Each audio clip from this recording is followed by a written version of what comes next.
ആത്മാവ് ബർസഖിയ ലോകത്ത് വളരെ കൃത്യമായി നിലവിലുണ്ട്. അത്തരം മഹാത്മാക്കൾക്ക് അതാ വിശുദ്ധാത്മാക്കൾ എന്ന ശംസുലം എപ്പോഴും പറയാറുള്ളത് അർവാഹ് മുഖദ്ദസ, വിശുദ്ധാത്മാക്കൾ വിശുദ്ധാത്മാക്കൾ എന്ന് പറയും. ഇതൊരു വസ്തുതയല്ലേ? ഇത് ഞാനൊരു സംഭവം പറയട്ടെ. അവസാനമായ ഒരു സംഭവം ഞാൻ അവസാനിപ്പിക്കുകയാണ്. ചരിത്രത്തിൽ അറിയപ്പെട്ടൊരു മഹാസംഭവമാണ് ഹബീബായ സയ്യിദുന റസൂലുള്ളാഹി സ്വല്ലല്ലാഹു അലൈഹി വസല്ലം തങ്ങളുടെ ജനാസ അവിടെ നിന്ന് എടുത്തിട്ട് കടത്തിക്കൊണ്ടുപോകാൻ മൊറോക്കോയിലെ ചില ക്രൈസ്തവ സഹോദരന്മാർ ഗൂഢാലോചന നടത്തിയെന്ന്. ഇത് കെട്ടുകഥയൊന്നുമല്ല. കേരളത്തിലെ മുജാഹിദ് പ്രസ്ഥാനത്തിന്റെ ഔദ്യോഗിക പ്രസിദ്ധീകരണ വിഭാഗം പ്രസിദ്ധീകരിച്ച പുസ്തകത്തിൽ പോലുണ്ട്. അത്ര ആധികാരികമാണ്. അവിടെ ഹിജറ 557 ഈ സംഭവം. ഹിജറ 557, റസൂലുള്ളാഹി വഫാത്തായിട്ട് 547 കൊല്ലം കഴിഞ്ഞിട്ട്. അന്ന് വിശുദ്ധ മദീനയും ഫലസ്തീനും ഇറാനും ഇറാഖും ഈജിപ്തും ഉൾക്കുള്ള പ്രവിശാലമായ ഇസ്ലാമിക പ്രദേശത്തിന്റെ ഭരണാധികാരി മഹാനായ ഷഹീദ് സയ്യിദ് നൂറുദ്ദീൻ മഹമൂദ് സങ്കി അവർകളാ റഹിമഹുല്ലാ, അള്ളാഹു അദ്ദേഹം റഹ്മത്ത് ചെയ്യട്ടെ. അൽ മലിക്കുൽ ആദിൽ അദ്ദേഹത്തെ സ്ഥാനപ്പേര്. അൽ മലിക്കുൽ ആദിൽ സ്ഥാനപ്പേര് നമ്മൾ ഷംസുലമ സയ്യിദുൽ വന്ന അദ്ദേഹത്തെ സ്ഥാനം മലിക്കുൽ ആദിൽ, നീതിമാനായ ഭരണാധികാരി സ്ഥാനപ്പേരനെ. വളരെ സൂഫിയായിരുന്നു. കൃത്യമായി ചിട്ടകളോടുകൂടി ദീനീ കാര്യങ്ങളൊക്കെ ചെയ്യുന്ന, കൃത്യമായി തഹജ്ജുദ് ചെയ്യുന്ന വല്ലാത്ത മനുഷ്യനായിരുന്നു. അദ്ദേഹം ഒരു രാത്രി ഒരു സ്വപ്നം കണ്ടു. ആരെയാണ് കണ്ടത്? ഹബീബായ തന്റെ റസൂലുള്ളാഹി സ്വല്ലല്ലാഹു അലൈഹി വസല്ലം തങ്ങൾ സ്വപ്നത്തിൽ കണ്ടു. തങ്ങളെ സ്വപ്നത്തിൽ കണ്ടപ്പോ തങ്ങൾ അദ്ദേഹത്തിന് കാണിച്ചു കൊടുത്തു. രണ്ടാളുകൾ ഇങ്ങനെ കാണിച്ചു കൊടുത്തു. അൻഖിദ്നി മിൻ ഹാദൈനി റജുലൈൻ അഷ്കറൈൻ, ഈ പിങ്കല വർണ്ണുള്ള രണ്ടാളെ കണ്ടോ നിങ്ങൾ? ഈ രണ്ടാളിൽ നിന്ന് എന്നെ നിങ്ങൾ രക്ഷിക്കണം. ഏകദേശം ചമപ്പ് വർണ്ണുള്ള രണ്ടാളുകളാ. അള്ളാഹിന്റെ ആ മഹാനായ ഭരണാധികാരി നൂറുദ്ദീൻ ഷഹീദ് അഹമ്മദ് സങ്കി ഉറക്കുന്നു ഉണർന്നു. വല്ലാത്തൊരാശയമൊക്കെ. അപ്പൊ ഞാനിപ്പോ എന്താ ചെയ്യേണ്ടത്? പിന്നെ അദ്ദേഹം ഓതൊക്കെ ഉണ്ടാക്കി 2 റക്അത്ത് സുന്നസ്കരിച്ച് വീണ്ടും കിടന്നു. സ്വപ്നം വീണ്ടും ആവർത്തിച്ചു. മൂന്നാമതും അദ്ദേഹം ഉണർന്ന് ഓതുണ്ടാക്കി നിസ്കരിച്ച് കിടന്നു. മൂന്നാമത്തും ഇതന്നെ സ്വപ്നം ഈ രണ്ടാളെ കാണിച്ചു തരണം. പിന്നെ അദ്ദേഹം ഉറങ്ങിയില്ല. നേരെ തന്റെ മന്ത്രി, സ്വാലിഹായ മന്ത്രി ഉണ്ട്, ജമാലുദ്ദീൻ അൽ മൗസലി. ഇത് ചരിത്രത്തിൽ നമുക്ക് എവിടെ സെർച്ച് ചെയ്താലും കിട്ടും. ജമാലുദ്ദീൻ മൗസലിനെ അടിയന്തരമായി വിളിച്ചു വരുത്തി പറഞ്ഞു, ഞാൻ ഇങ്ങനെ സ്വപ്നം കണ്ടപ്പോൾ എന്ത് ചെയ്യണം എന്ന് ചോദിച്ചു. കാരണം റസൂലുള്ളാഹി സ്വല്ലല്ലാഹു അലൈഹി വസല്ലം സ്വപ്നം കണ്ട സത്യം, എന്നെ സ്വപ്നത്തിൽ കണ്ടാൽ അത് യാഥാർത്ഥ്യമാണെന്ന് അഷ്റഫുൽ ഖൽഖ് റസൂലുള്ളാഹി സ്വല്ലല്ലാഹു അലൈഹി വസല്ലം പഠിപ്പിച്ചിട്ടുണ്ട്. അപ്പൊ ഇത് കാര്യം ഉണ്ടാവും. മന്ത്രി പറഞ്ഞു, നമുക്ക് വളരെ വേഗം തന്നെ മദീനത്തേക്ക് പോകാം. ആരും കൂടുതൽ അറിയിക്കേണ്ട, അത്യാവശ്യം വേണ്ട ആളുകൾ കൂട്ടിയാൽ മതി, കുറച്ച് കാശ് അധികം കയ്യിൽ വെക്കണം. പ്ലാൻ ചെയ്തു. അവര് മദീനയിലേക്ക് പുറപ്പെട്ടു. 16 ദിവസത്തെ യാത്ര കൊണ്ട് അവർ മദീനയിൽ എത്തിച്ചേർന്നത്. മദീന എത്തിച്ചേർന്ന് മന്ത്രിയും രാജാവും മദീന സിയാറത്തിന് വന്നിട്ടുണ്ട്. നാട്ടിലൊക്കെ പ്രചാരമായി ആളുകൾ തടിച്ചുകൂടി. നിസ്കാരം കഴിഞ്ഞിട്ട് മന്ത്രി പറഞ്ഞു, രാജാവ് അത്യാവശ്യം നല്ല കാശ് കൊടുത്ത് സിയാറത്തിന് വരുമ്പോൾ എല്ലാവർക്കും കൊടുക്കാൻ മദീനക്കാരെല്ലാവരും സംഘടിപ്പിക്കണം. അടുത്ത വക്കത്തിന് വരുമ്പോൾ എല്ലാവരും വിളിച്ചു കൂട്ടി എല്ലാ ആൾക്കാർക്കും നിസ്കാരം കാശ് ഇങ്ങനെ കൊടുത്തുകൊണ്ടിരുന്നു. രാജാവ് ഈ കാശ് ഇങ്ങനെ കൊടുക്കുമ്പോൾ ആ 2 ആൾക്കാരെ 3 വട്ടം കണ്ടിട്ടുണ്ട്. ശരിക്ക് കാണപ്പോഴും മനസ്സിലിങ്ങനെ കാണുന്നുണ്ട്. ആ ആളുകൾ ഈ കൂട്ടത്തിലുണ്ടോ നോക്കാനാ. എല്ലാ പൈസയും കൊടുത്തു കഴിഞ്ഞു, എല്ലാവരും വാങ്ങി.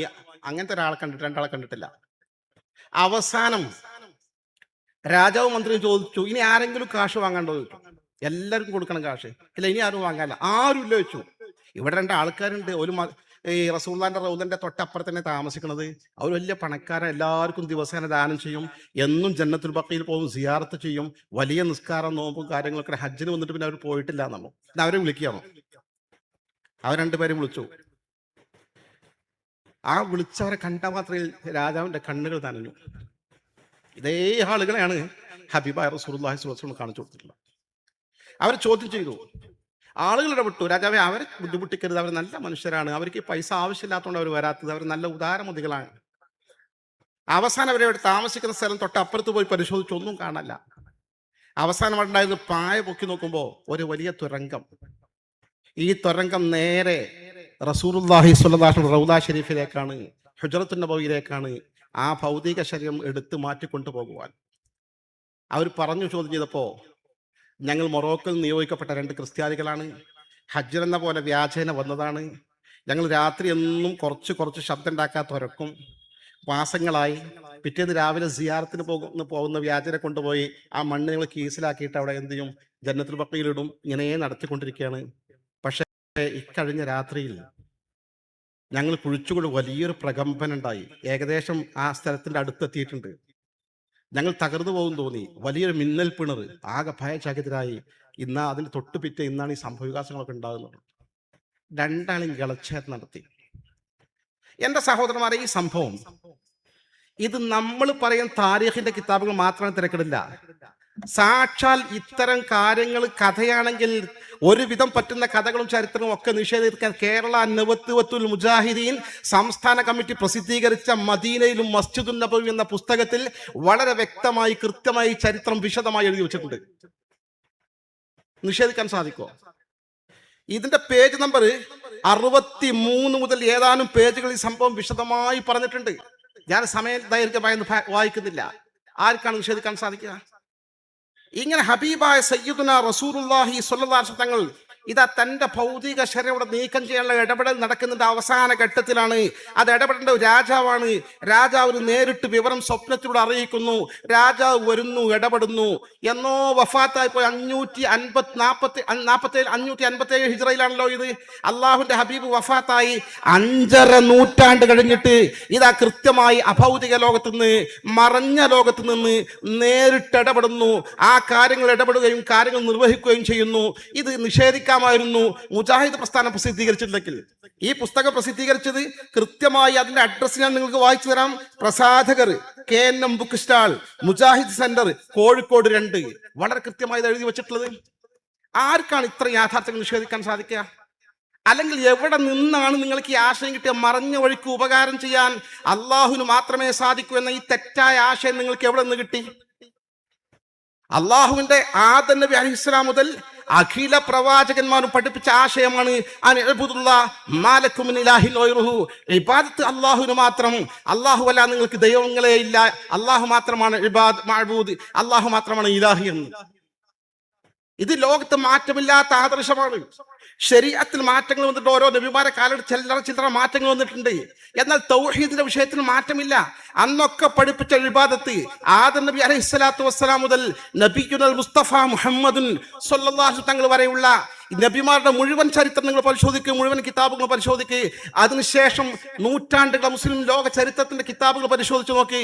ഏതെങ്കിലും ഒരു കിതാബിൽ അള്ളാഹുവിന്റെ വിശുദ്ധ ഖുർആന്റെ വ്യാഖ്യാനത്തിലോ ഹബീബായ റസൂലുള്ളാഹി സ്വല്ലല്ലാഹു അലൈഹി വസല്ലം വചനങ്ങളിലോ ആ വചനങ്ങളുടെ വ്യാഖ്യാനങ്ങളിലോ ഏതെങ്കിലും പൂർവികരായ സലഫു സ്വാലിഹീങ്ങൾ ആരെങ്കിലും എവിടെയെങ്കിലും മറഞ്ഞ വഴിക്ക് ഉപകാരം ഉപദ്രവം ചെയ്യാനുള്ള കഴിവാണ് ഇബാദത്ത് എന്ന് എഴുതി വെച്ചിട്ടുണ്ടോ? നിങ്ങളത് പരിശോധിക്കുക.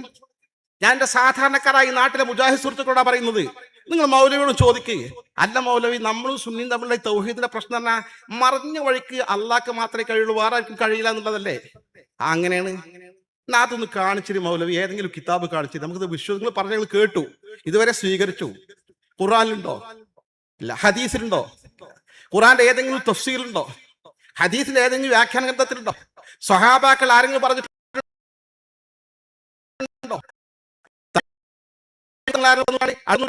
അടുത്ത നൂറ്റാണ്ട് ആരെങ്കിലും എവിടെയെങ്കിലും പറഞ്ഞിട്ടുണ്ടോ?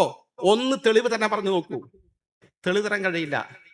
ലോക ചരിത്രത്തിൽ ആദ്യമായി ഇങ്ങനെ അർത്ഥകൽപ്പന ഇബാദത്ത് നടത്തിയത്, മറഞ്ഞ വഴിക്ക് ഉപകാരം ചെയ്യാനുള്ള കഴിവാണെന്ന് പഠിപ്പിച്ചത് റഷീദ് റിള എന്ന് പറയുന്ന പണ്ഡിതനാണ്.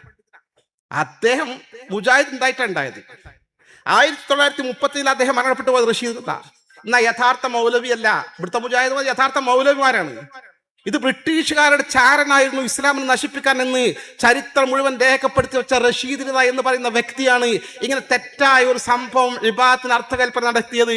ഞാൻ പറയട്ടെ, ലോക മുസ്ലിം സമൂഹത്തിന്റെ ചരിത്രത്തിൽ അബുൽ ബശർ ആദം അലൈഹിസ്സലാത്തു വസ്സലാം മുതൽ നബിയുൽ മുസ്തഫ മുഹമ്മദുൻ സ്വല്ലല്ലാഹു അലൈഹി വസല്ലം വരെയുള്ള ഏതെങ്കിലും നബിമാരുടെ കാലത്ത് ഇബാദത്തിന് ഇങ്ങനെ ഒരു അർത്ഥകൽപ്പന നടത്തിയിട്ടുണ്ടോ?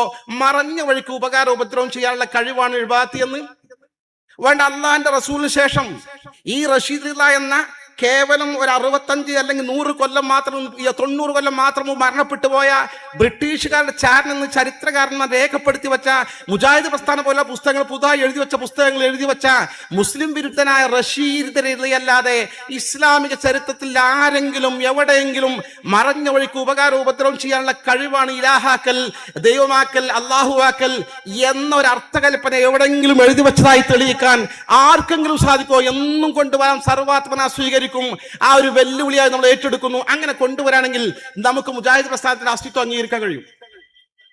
പക്ഷെ ഈ ഒരു വ്യാജമായ അർത്ഥം ഈ തൗഹീദിന്റെ വചനത്തിന് നൽകിയിട്ട് ഇബാദത്തിന് കൊടുത്തിട്ട് ഈ പാവപ്പെട്ട മുസ്ലിം ജനസഞ്ചയത്തെ വഞ്ചിച്ചുകൊണ്ട് മഹാത്മാക്കളുടെ ബന്ധം അറുത്തുമാറ്റി വെറും ആത്മീയമായി വറ്റി വരണ്ടു പോയ സാധാരണ മുസ്ലിങ്ങളായി ജീവിച്ച് മഹാത്മാക്കളെ കുറ്റപ്പെടുത്തി മുന്നോട്ട് പോകുന്ന ഈ അവസ്ഥാവിശേഷത്തിൽ ഈ പാവപ്പെട്ട സമൂഹത്തെ മോചിപ്പിക്കാൻ ആവശ്യമായി നിങ്ങൾ ചെയ്യണം. ഇല്ലെങ്കിൽ മൗലവിമാർ ഇന്നല്ലെങ്കിൽ നാളെ അള്ളാഹുവിന്റെ മുമ്പിൽ ചോദ്യം ചെയ്യപ്പെടും, ഉറപ്പ്.